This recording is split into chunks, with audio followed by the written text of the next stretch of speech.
A father recounted the terrifying moments his 5-year-old son was swept by destructive tides from the roof of a home in Murphytown, Abaco, as Hurricane Dorian crushed homes, uprooted trees, flattened churches, and buried the town he once called home in a watery grave. 38-year-old Adrian Farrington, who injured his right hand and leg during the ordeal, has been recovering at the Princess Margaret Hospital since Monday. His son, Adrian Jr., disappeared under the mounds of debris that floated on top of the water sometime on Sunday and hasn't been seen since. I just hope they find him. I just hope they find him. Because a 5-year-old in that kind of search, they don't stand much a chance.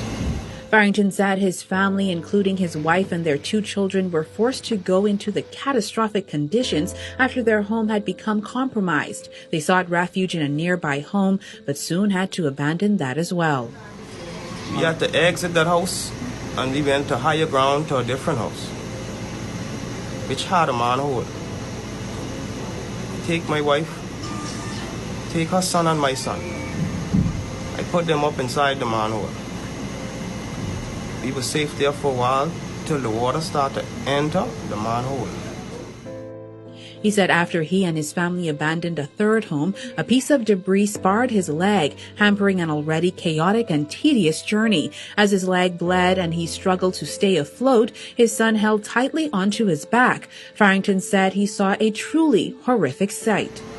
After about an hour of treading water and bleeding, I noticed I saw some fins swimming along the houses.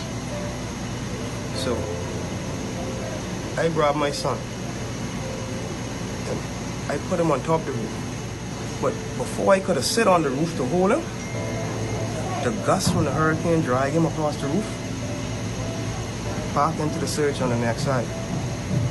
By the time I come down, try to move debris and get back around, I come on down and I couldn't see, so I was like feeling, see if I could feel some kind of cloth, some kind of clothes, some kind of skin, flesh, tennis, something. I ain't find nothing. Come back up. I hold my breath and I come back down again. All this time, people carrying my wife to safety and they calling me. But I ain't want to go because I didn't want to leave my son. Keep looking for him. I keep looking for him. Exhausted and hopeless, Farrington said he took off again on his own, desperately trying to get to higher ground, but when he got there, he couldn't walk.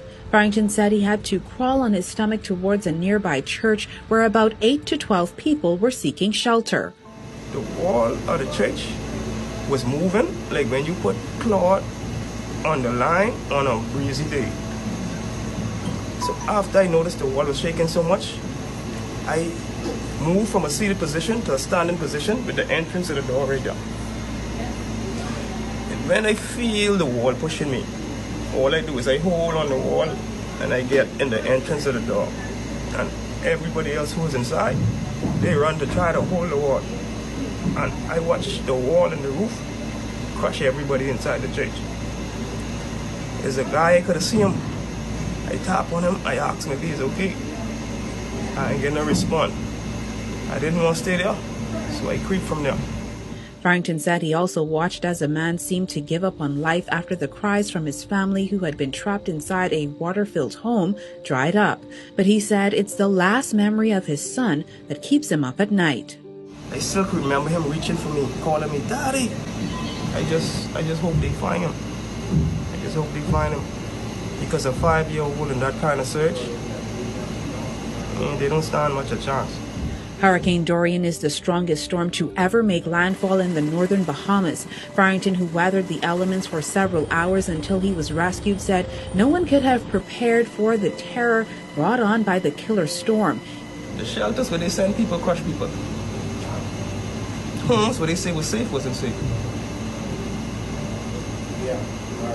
The school where they say is a shelter, it ain't had no shelter because the roof get blow up.